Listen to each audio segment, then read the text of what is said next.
the main thing on the call today is the release of subspaces, which will probably be at the earliest 1 week from today, but maybe like 1 or 2 weeks, and we will release subspaces on mainnet. So, yeah, I don't, Buffer, did you want to talk about that at all? Yes. So the subspaces branch will receive a few more updates either today or tomorrow, and it will have the main two changes will be commitments will be finalized after 144 blocks. So this gives operators a chance to 1 second, let me accept speak requests.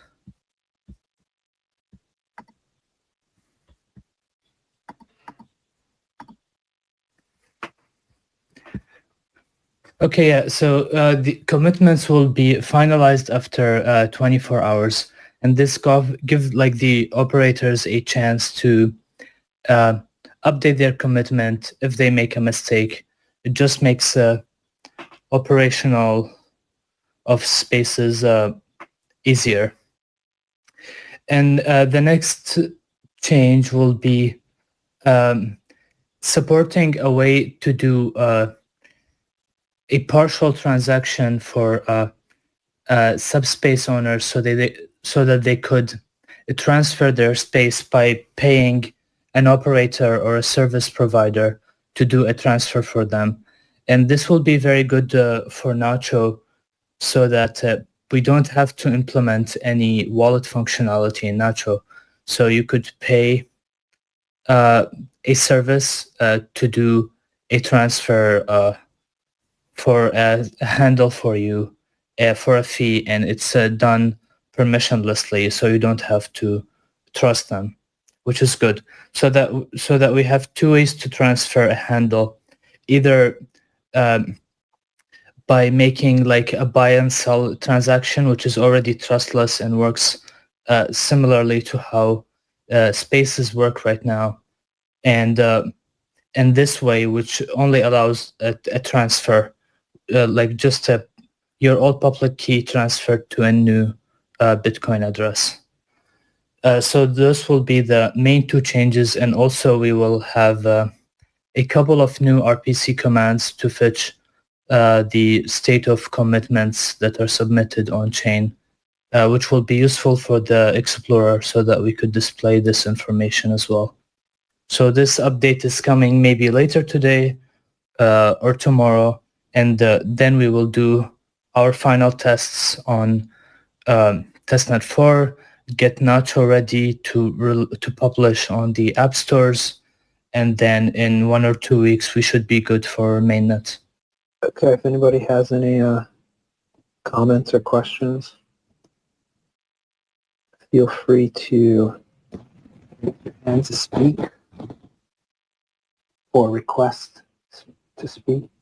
All right, can you hear me? Yeah. Hey, Andrew here. Yeah, thanks. That second thing, it was kind of throwing me for a loop trying to figure out how that was going to work.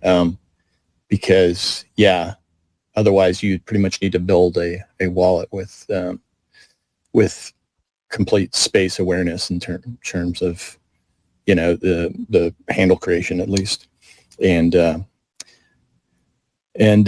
other thing I was asking, because I was struggling to find a way to do this, and because Nacho uses such a strange, non-standard derivation path, it was difficult to set up a wallet that matched it, you know, and then could facilitate a transfer. Yeah, you could send that key some sats, but you couldn't then trigger the next action against that transaction, right? That UTXO. So good job on that.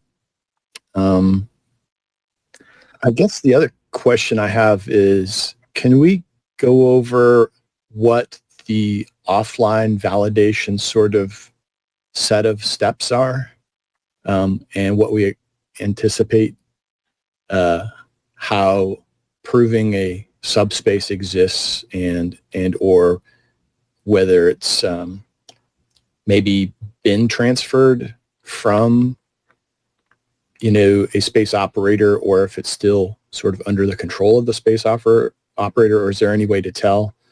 It's kind of along that. Yeah, so if you have a certificate, it's just a Merkle path to a tree root that is on chain. So if you have a certificate and the commitment is finalized, so it's been submitted and it has more than 144 block confirmations, then you're good. You have complete ownership of your subspace, and you don't need to interact with the operator ever again. What if you don't have the certificate? If you don't have it, do you have a temporary certificate, like signed with the operator's key? You mean not the request? Yeah, like if you don't have anything except the handle name, then Right. you can't really do much. One way is to query, let's say, Fabric, and see if you could find the certificate there. But like the handles themselves are entirely off-chain, so they're hidden. So you can't verify without a certificate. Okay. If I just come across a handle as a client, somehow, and I say I want to verify that this is a legitimate handle, or then there's no way to do so without having the certificate that goes with that handle. If you want to do it, well, like as a client, you query Fabric and you see if there's a certificate published there. Or let's say your client is an app, so it could try to find the certificate and records, let's say, on Fabric, and if it couldn't find them, then it will ask you to import a certificate for that handle so that you could use it. But yeah, those were the main ways to do it. So I kind of was thinking that was going to be the case, right? That if you just came across a handle, there's no real way. If you could somehow find the space operator for that top level space and query that service, potentially looking for a way to ask it, does this subspace exist under your top level space? Would that be desirable? I can imagine it being both nice and or a maybe not something that you would want to have. Yeah, I think you wanted to keep it private. Useful. But that would be like a completely voluntary service. It's up to the operator if they want to serve that. But yeah, I imagine it would be useful. Yeah, because I can imagine that since if you're running a space daemon, you can run space CLI, get space name, top level space name. And if the some information about where the space is being operated from, like a URL or something where you could get more information, or at least have a way to contact that operator if they so choose to have a service available, you could embed that information in the raw bytes, and that way you would have a link to maybe a URL or an API, and if we had kind of a standard simple query interface, so that would then, now you're asking another host system, so you would understand that this is not now decentralized. You're now relying on that host system to give you the appropriate answer, but at least it could check to see if it had issued the certificate for that particular subname, and then it has all the information it needs to indicate that that subspace exists. Yeah, correct. Well, it's not technically decentralized to do this, but it's still permissionless because Right. they can't lie to you. You could verify on chain. So Right, nice. right. It would be kind of a second or third thing to try. Like I imagine a, first try to see if it's found. Now, first see if you have the certificate, then see if it's available, findable in Fabric, then look to see if the top level space has information about how to contact it. Then if they do, then try to query that, that's like the fourth thing, but it would then, it's less decentralized, but it's still a mechanism that could then provide resolution. Yes. So are you working on like a SIP for this?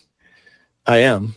I put it out there in a, I guess it's in a branch that I haven't published to SIP. I linked it. I sent it to you, which is still sitting in my repo, but I can put it. I didn't know if I should put it in the SIP project, the repo, if it's still draft form.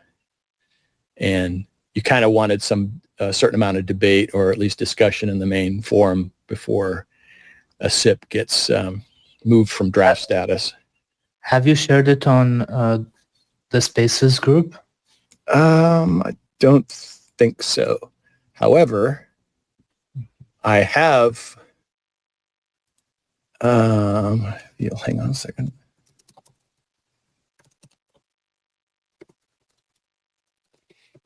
I was just playing with this last night, and also how I might package this. And in the Telegram chat, I'll throw this link in there because we can't really share screens on this, can we? So I was experimenting with putting together a simple tool that would do this in a way that people wouldn't make a mistake, because it's expensive if you make a mistake, right? So if you're looking at the Telegram chat, there should be a link to Spaces hex tool, and if you look at that, there's 3 tabs along the bottom. This is supposed to be also work for mobile. So if you click on the one called Edit, and you'll see a screen that says Edit VTLV hex string. And right now I'm considering 2 versions of this. One, which is kind of version 0, which is just open any text you want to put in there without any sort of interpretation, just one single string of text. And Mike, this kind of covers the use case that I was mentioning to you about embedding the instructions for getting the white paper. But then version 1, you can hit that insert button below there and start adding types of things, which is my just best guess right now of what sorts of things you might want to put in there. And the second thing is the owner URI, and that could just be like a URL. So you just type some stuff in there, and it's and you see the hex string at the top field then shows what you would then submit when doing a raw bytes update to the top level space. And my other question is like, how do you do this for a subspace that has been delegated? So this kind of falls back to the use case that you were talking about with the for Nacho to cover, which is to do a partially signed transaction, to where you could partially sign something like this, send it to a space operator, and then ask the space operator or pay through some other mechanism for the space operator to then transmit it, put it on the, in the mempool for pickup. So like this hex tool is like a record editor for the VTLV format that you wrote? Yeah. Yeah, VTLV stands for version, type, length, and value. So that's all that hex string is. It's just But this way, it allows you to put more than one thing in there at a time, up to the space. And I'm not sure if, given the current hubbub around, knots and core 30, and whether we should have more and more stuff on chain. Is there an opcode? Because this goes in op return. Is there a limit to how much data you can shove in there, or you just have to be willing to pay for it at the moment? I think it was 80 bytes, but now with Core 30, they removed the limit. It's that limit, right? So, yeah, with 80 bytes, it's going to be limited to what you can put in there. But if you wanted to, say, put like a URI, like where I was just describing, a way for someone to then query, where you would set up a little service to query, maybe a subspace availability.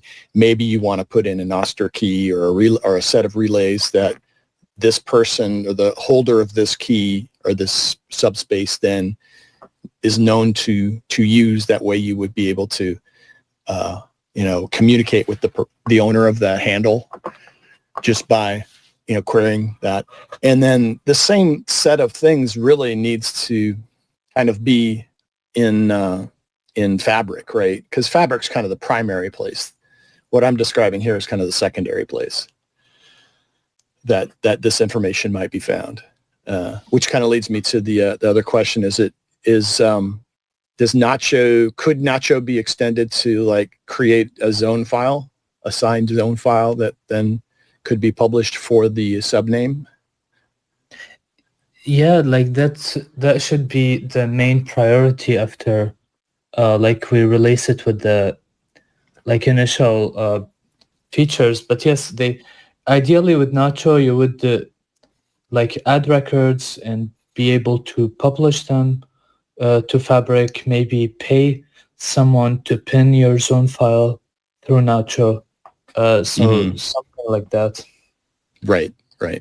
So I actually built this with the same mobile development framework, the Expo Go framework that Nacho is using. I'd actually seen this in a few other projects. So cool. So we could fold this into Nacho quite easily, or something like it. Nice, yeah. So, yeah. Let's see.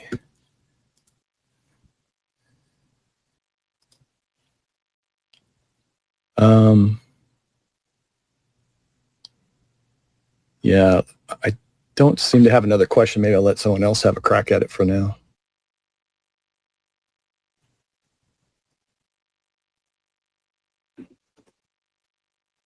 Thanks, Andy. Cool stuff, and thanks for all your testing. Yeah, does anybody else have questions or comments? I'll jump in again a little.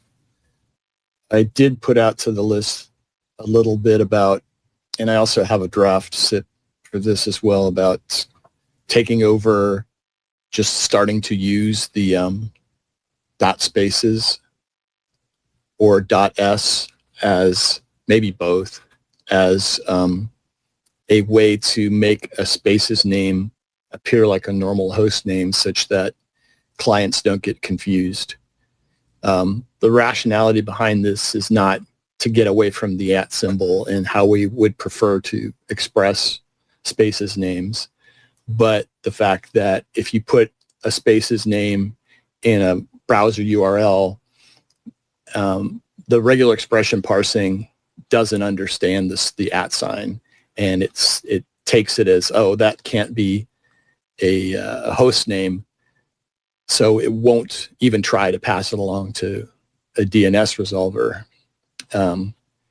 And this way you could pretend to form it like a spaces name, a regular host name, and then as long as your DNS resolver understands to look for dot spaces at the end or dot .s at the end, and then say, oh, this is a spaces name, let's transform it into replacing the dot before the top level name as an @ sign, and now let's pass it onto the normal spaces resolution mechanisms, right, with Fabric and these this other fallback situation that I was describing, then you could kind of have the best of both worlds. It's not as clean from a user experience perspective, but it removes the requirement to like change any client.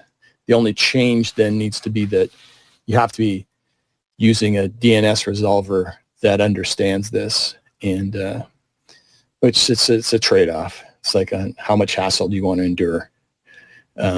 Setting up your own DNS server or changing your DHCPD settings such that it puts a external server or one that you manage as the primary first DNS server it hits, and then making sure that that DNS server is spaces aware. Yeah, still thinking that that's going to be a lot more than what most people are going to be comfortable doing. But I was curious if anyone else had any other thoughts around that. I think if it becomes like something that could run on Umbrel or like Star 9, it would verify and then act as a DNS resolver, then yeah, maybe. But then you'd have to serve like a website on it. So I guess it depends on how many people like using spaces are willing to run websites. Maybe if some do, and yeah, that's another content type that would be nice if it would resolve. So if you put like, buffer at Bitcoin in a URL, that you would get a page that you provided, something like that. I've been working with, I've got an Umbrel, and I've been working with Start9 for like 2 years, and they're on their, while Umbrel has, the way it's set up, it'll allow something. There's a project called Pi-hole that does a lot of ad blocking by virtue of kind of inspecting the DNS requests and blocking certain things, that runs on Umbrel. And I've tried it. It's fine, but again, you have this problem of like, you have to manually tell either each machine or device to like use that as the first DNS query point, or you have to change your DHCP settings in your router to like set up your, whenever it issues a new device configuration, to use that first. On Start9, it's more complex. They're about ready to release a new version that allows for setting up a tunnel to an external like virtual private server that you can control, and then effectively with very little configuration you can then start hosting servers that are on your Start9 on the greater internet, which is great. And that's what I hope to package up the spaces tools and stuff for that, again, when we get that updated. But the problem that I have with the way Start9 is going is they're heavily using DNS for their own purposes. And I've asked about, well, could you put a hook in the resolution process, right? Where, hey, if another process is hooked into your DNS, then give it a crack at doing the resolution, and then if not, just pass it through, or vice versa, and on the response. But they're busy with everything else with their new release, and while I kind of drop it as a hint once in a while on the calls that I get on, it's not something that they're real interested in right at the moment. What they're using DNS for? Because every single service gets dynamic port and uses their own internal sort of .local name system. So they're using, and they're doing certain things with certain known ports, etc. And making certain assumptions. Yeah, they've kind of taken it and kind of bent it to their own needs. And something like this, what I'm describing, which is kind of an additional DNS feature that would do the extra spaces aware resolution doesn't really fit into their concept of what it be. Now, that doesn't necessarily mean that you couldn't host it, but then access it from external. So an external like port 53 call to the external tunnel might just be mapped straight to the spaces aware proxy server, and that's fine.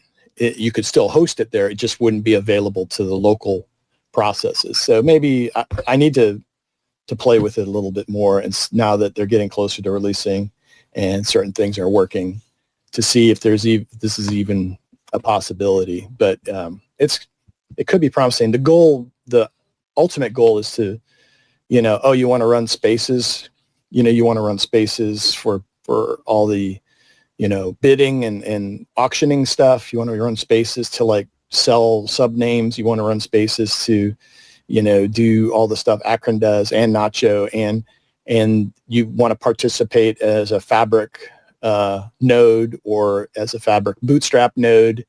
This would just be stuff that you could check on and then hit install. Boom, it would just all work. That's the end goal. And is it possible to run a service with a public port on Start 9? Yep, it just now will be in the next release. But how, does it need to talk to the router somehow, or how's that possible? No, it doesn't. It creates a tunnel between the server running inside the NATed network and an external proxy. Effectively, it's WireGuard's protocol that allows you then to do port mapping from that external system VPS. And I've got one running on DigitalOcean for like $7 a month. So it's a pretty minimal cost to give you the ability to run your server inside your network and then have it available from the greater public internet. So you still need something on a VPS as well. Yes, yeah. Unfortunately. There's all sorts of ways to, obviously Tor does this to an extent, but Tor's got its own problems. There's something called Tailscale that does similar things, but it requires per client configurations and setup. This seems to be a pretty good solution, that this way the user doesn't have to touch their own router at all. They just run a Start9 server inside their network. They set up a very simple with a VPS and run a script, go to the web address, and then start doing a few configuration things, and that's it. Which they've gone through a lot of effort to try to make it as simple as possible, and still enable people to serve stuff from their own machine. So, in fact, that's what I'm doing now with that Spaces hex tool. It's actually running on my little test server. Cool, yeah.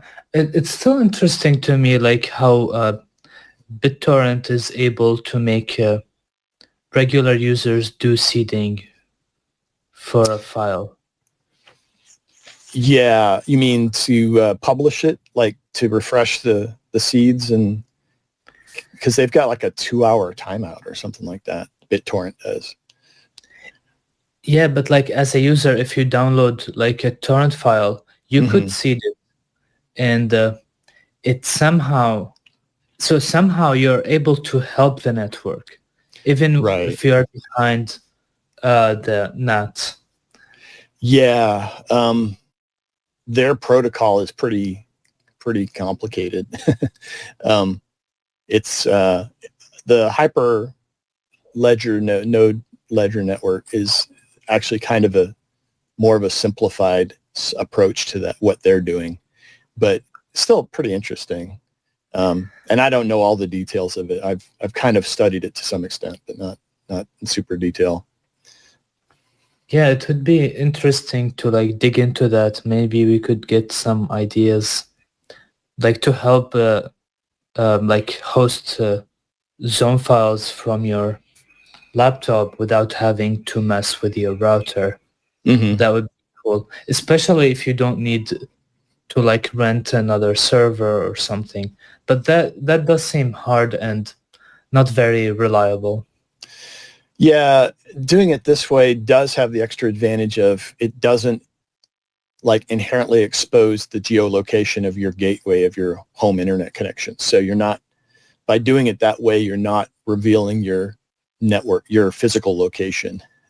Like if you go to like Find My IP, external IP website, you'll find out pretty quickly that they can identify you pretty much to where your house is. So this kind of gives you a level of indirection, which is kind of a nice extra benefit. Yeah, it's a privacy issue as well. Yeah. So I had another question now, but I can't seem to remember what it is.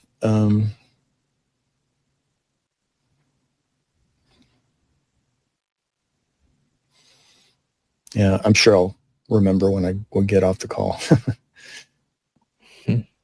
Welcome, Jason. All right. I'm hoping that once we go live, we can talk more broadly and consistently about it. Mike, do you have any report on kind of how we're going to amp up the word? I think Mike Did he drop? had to leave for something. Oh, okay. Yeah. So I guess we could wrap it up for now, and then unless someone has any other questions, we should be good.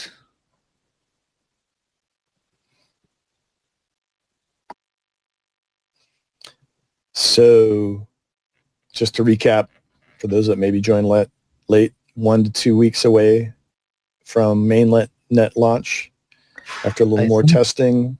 I think Jason wanted to speak. Oh, go ahead, Jason. Hey, what's up, everyone?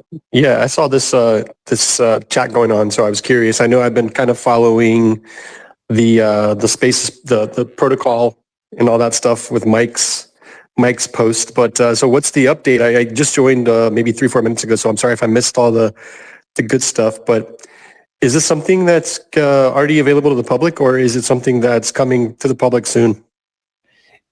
Yeah, so like we launched it in 2 phases. The top level spaces, it's already functional on mainnet. You could join our like Telegram group to, not sure, is it possible to post something?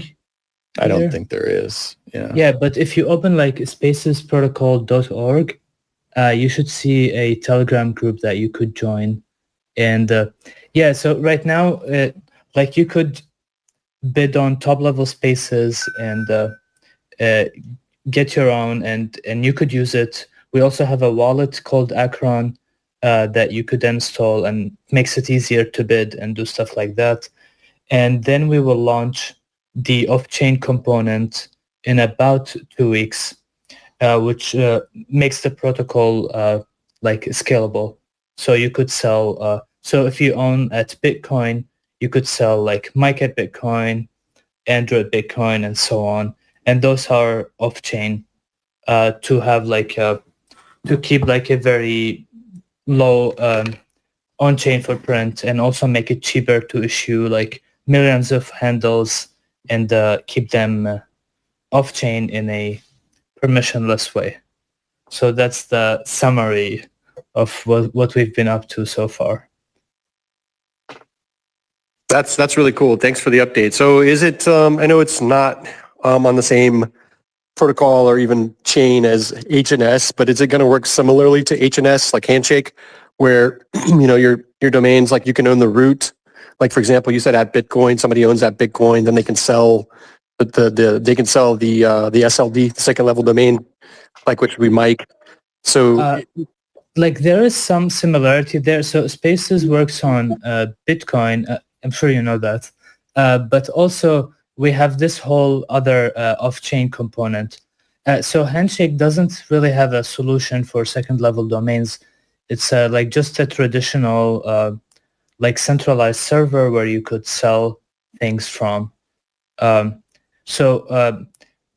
Spaces tries to solve both, so the top level and the second level. Yeah, that's cool. That's awesome. Yeah, and I think the cool that it's on Bitcoin is really cool because there's not really, Bitcoin being like kind of the big dog in the whole crypto space or the original. You've got a lot of things happening on Ethereum and Solana and all the other chains and stuff, which are, but Bitcoin's more of a store of value. So it's like it's cool that you guys are doing some stuff on the Bitcoin blockchain, and that's because even going back to the NFT space, there was like one or two early projects on the Bitcoin, like I think the original Paypays were on there or something, but it wasn't really big for it because the transactions are so much slower and stuff. But it's cool that y'all are making these namespaces on Bitcoin. That's really awesome. Thanks. We're glad to have you as well. You could join us and keep updated on what we're gonna make. So. Yeah, I'll try to join the Telegram. I'll definitely because like I said, I've been following. I follow Mike on here on X, and so I kind of see him update from time to time. But I would love to maybe be in the group to get like more periodic updates, maybe from y'all. Maybe y'all's devs team is in there or something, and y'all are sharing more frequently. So that would be super cool. Awesome. Yeah, we share all the updates there. So does anyone else have any other questions or Andrew? So yeah, actually, Jason kind of made me think of something. So say when everything's mainnet, and we create under a top level space, like a bunch, say hundreds of subspaces, right? Is it up to the operator to create and manage the zone file to,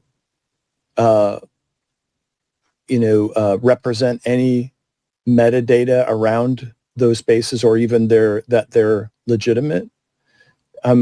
It's not, you're not going to expect every subspace owner to like take some action to So it's up to the so let's say you own Android Bitcoin. So you get Right. your certificate, and then you don't need to talk to the operator again. This but the operator does need to just keep a database, which is the tree itself, and so that they're able to update it and prove that the new handles that they issue were not previously in the tree. So they just have to prove the no double spend. Right, but they don't necessarily also publish that information on Fabric, right? Or is that automatically? That's automatically. Right. Yeah. So if you own Andrew at Bitcoin, then you could use your certificate to submit things on Fabric and update your zone file. Right, as an individual subspace owner. But what about, does just the commitment, I guess what I'm asking is, does Fabric pick up through those commitments on chain all of the participants that are wrapped in those commitments and make them automatically queryable through Fabric? Yes. So Fabric only has the list of the tree roots, which are the summaries for the tree protocol. roots, right? Yeah, the one that are, if you open like bitpki.com, there's the list, the JSON file that has this list. So to publish things on Fabric, you have to include a trust path that gets you to this anchor that Fabric understands, which is the main tree root for the entire protocol. Mm-hmm. Yeah, so that's how you publish things on Fabric. But as an operator, you don't have to publish anything on Fabric. Maybe if you want to add some records at Bitcoin itself, then you could do that. But otherwise, they don't need you to publish stuff. So say I'm operating at Bitcoin and you've purchased buffer at Bitcoin, and you say, okay, now I want, when somebody types in buffer at Bitcoin, assuming all the magic that does the resolution is working, and I want it to go to a web page, that's extra metadata that is associated with buffer. Yeah, so And doesn't exist anywhere else unless the operator or the top level space owner puts it in a zone file and then publishes the zone file on Fabric. no, so if I own like buffer at Bitcoin and Right. I have my certificate, the certificate has all the metadata needed to get you to the trust path that Fabric understands. So I take my certificate, I put in a zone file. Let's say we use the VTLV format that you wrote, and I put in an A record, sign it, send it to Fabric with my certificate, and then a client just queries buffer at Bitcoin. They will find my certificate and the VTLV zone that I signed, and then they could verify they match, and then they could show the website for buffer at Bitcoin. Yeah. Okay. So the only thing really missing then is the ability for a subspace owner to like sign his own file and publish it. Yeah, exactly. Or sign their zone file and publish that to Fabric. Then it's available everywhere for anyone to query. Yeah, once we like get this done, the subspaces, Fabric will get some good rework to like allow subspaces and make it nicer. There are also some ideas to make it much better, so we'll see. Okay, great. Hey, yeah, I think that was one more the question. last bit. Go ahead. Yeah, one more quick question. So like right now, like can I go like register or create a space like in today's environment? Like can I go create like a root, or I don't know what you're calling it, like a root, or what were you saying, like a Top level. Yeah, like a top. Yeah. Space. Yeah. Like right now, it's very cheap. Like there's not much competition, so you could get root space. Yeah. Yeah, that's what I'd like to do, because I mean, it's always good to get on like anything like these things are early. The earlier you get in is good, because then you get more choices of some good routes. Like, the early handshake folks got some really good, names. And then, when the people started actually getting into the space later on, it's like it was harder to get those, same. It's like that, all that with all domains, right? And so, or if we're calling these domains, but the other thing is like, so what is there like in your Telegram, is there like a how-to or some kind of document like guiding me how to go create a space, and then do I use Bitcoin to get it, and then those types of questions? Yeah, I think did someone make a video about Akron? I think someone made a video, but I mean, if you download Akron and check like the Explorer, it should be pretty like easy to like just download it and send it some Bitcoin and then start bidding. But if you have any questions, you could also ask on Telegram, and I'm sure we have some links published as well.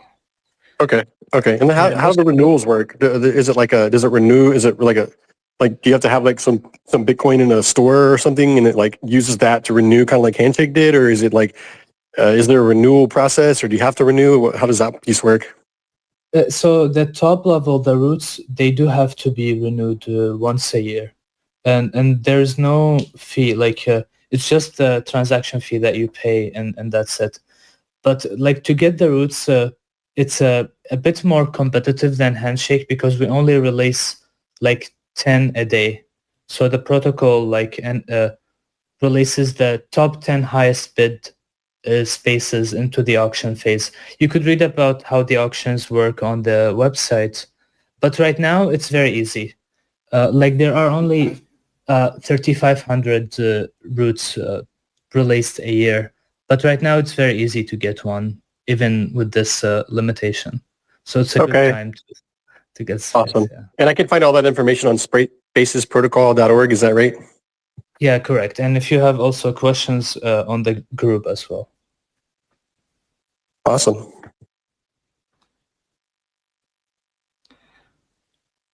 So any other questions, or should we wrap it up?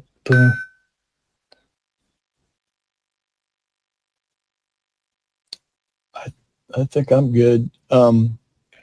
Yeah, just Jason, I encourage you to go through the process. I think it really helps to kind of solidify your understanding once you get just anything, any name that you can get pretty easily.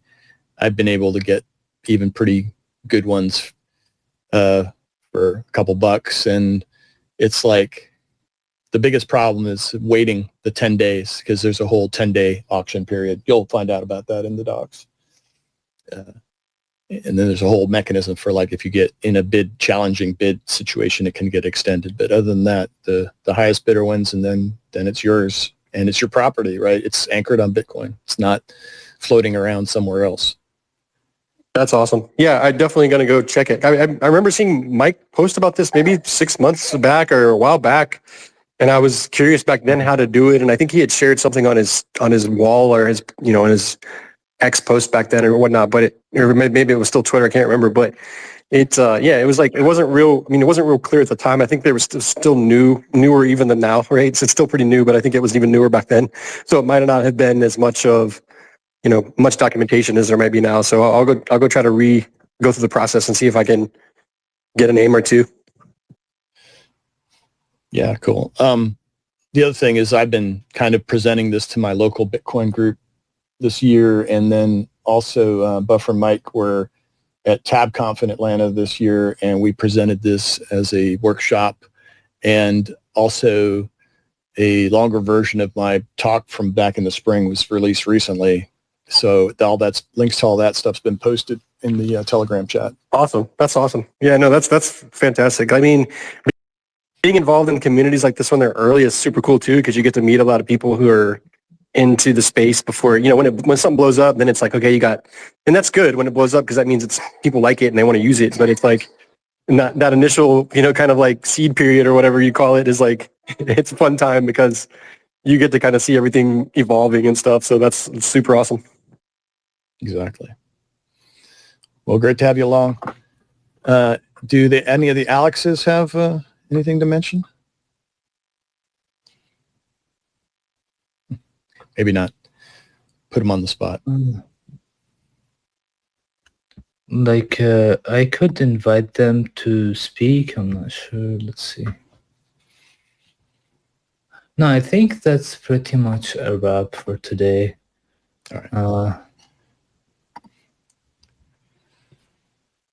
All right. Well, until we'll be in touch over the next couple weeks as this stuff gets closer. Yes, sounds good. All right. See you guys. Thank you for joining. Bye. Thank you all. All right. Bye.